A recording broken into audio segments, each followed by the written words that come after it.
आज मैं आपको एक राजा के बताने जा रहा हूँ जो भारत देश में मुई थी, जिसे हम कभी सोने की चिड़िया कहते थे। लेकिन अंग्रेज लोगों ने हमारा सारा सोना भारत से लुटकर अपने देश ले गए। लेकिन अभी भी भारत के कई हिस्सों में प्राचीन समय का बहुत सा खजाना गड़ा हुआ है, जिसे चोरी हो जाने के डर से जमीन में गाड़ देते थे, और उनकी मौत के बाद वो सोना चांदी कहीं धरती के गर्भ में गड़ा हुआ रहता था। ऐसा ही एक घटना मध्य प्रदेश के दानगढ़ जिले के डंडिया खेड़ा गांव में हो रही है, जहां के एक आदमी को एक आत्मा ने बताया कि इस हवेली के नीचे सोना चांदी गड़ा हुआ है।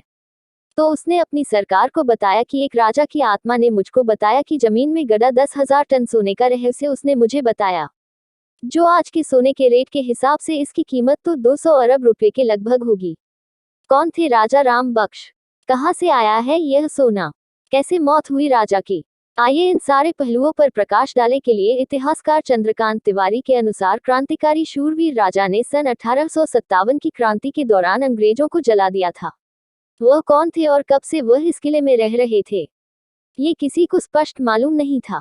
यहाँ के इतिहासकारों की माने तो 4 जून 1856 की क्रांति में दिलेश्वर मंदिर में छिपे 12 अंग्रेज को जिंदा जला दिया था।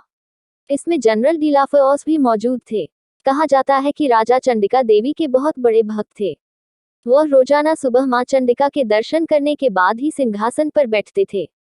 लोगों के अनुसार राजा पूजा करने के बाद अपने गले में एक फूलों की माला जरूर पहनते थे।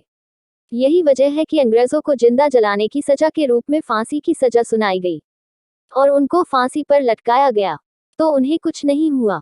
इस तरह 3 बार उनको फांसी दी गई मगर राजा को कुछ नहीं हुआ।